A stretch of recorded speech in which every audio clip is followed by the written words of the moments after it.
All right, so I have preheated my oven to 325.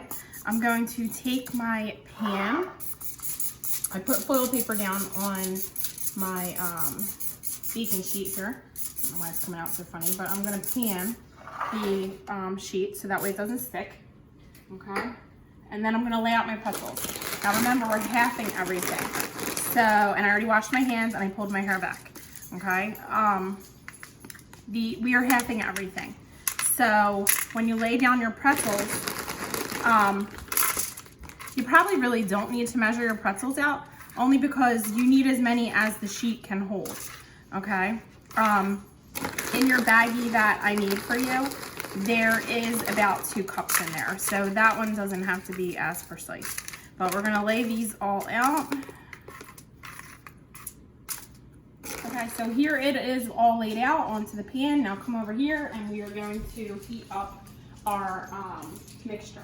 Okay, so I have a saucepan here. You want your 1/2 cup of butter, and remember, a 1/2 cup equals 8 tablespoons, and that is a whole stick of butter. Okay, so you're going to put this into the pot, a stick of butter, into the pot. And then you are going to go ahead and you do want to measure out your brown sugar because you have to pack it, all right? With brown sugar, you have to pack it into the cup. And let's hope I don't make a mess here. All right, I'm gonna pack it in. I need a little bit more.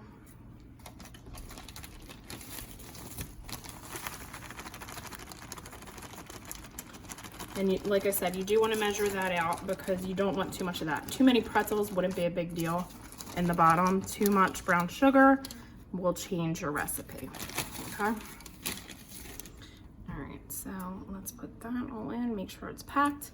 This is gonna go here too, all right? You are going to boil it on, let's see, and you are going to boil it. So it's gonna be over medium heat for now, until it comes to a boil. So we're gonna let that go ahead and go down.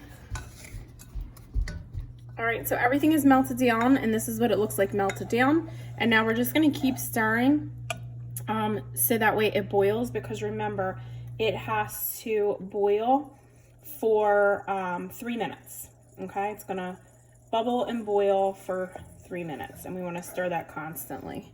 All right, so as you can see, it's starting to boil now. We want to do that for 3 minutes. 3 minutes, you can see that it is very bubbly. Okay, we're going to turn off the stove and then come over. Be very careful because obviously it's very hot, it's boiling. We are going to come over here and we are going to just pour the caramel mixture over top evenly.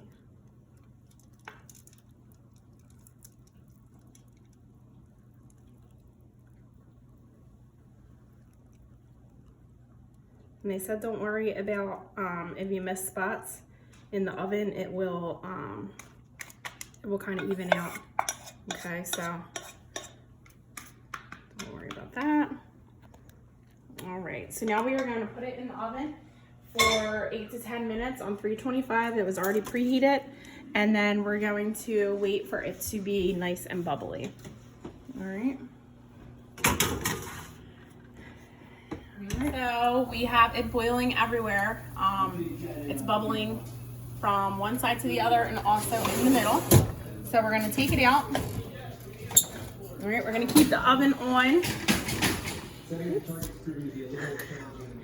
Sorry. I'm burning my helper here. We're going to keep the oven on. Okay, we are going to evenly sprinkle our cup of chocolate chips. Again, you're going to want to measure that out as well. Okay, evenly, just kind of like throw a little bit everywhere.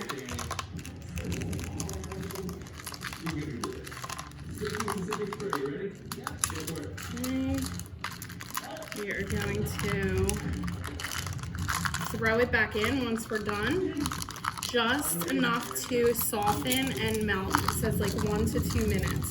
All right.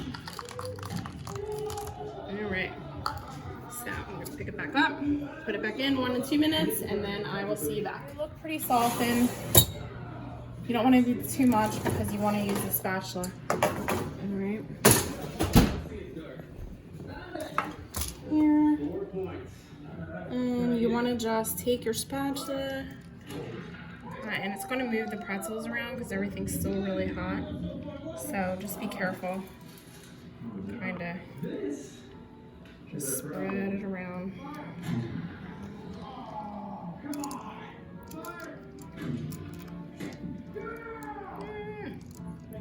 Might be a good idea to use a fork as well, just to kind of. Sun's starting to go down. It's like making a little bit of a mess. It is really hard to hit a target that far away with such an inconsistent device. Okay. Alright, so I think it doesn't say it has to be perfect to melt it, so kind of just make sure there's no whole chips around. Okay. Alright, so what I'm going to do is I am going to now put it in the freezer for a half an hour and then come back to it. Okay?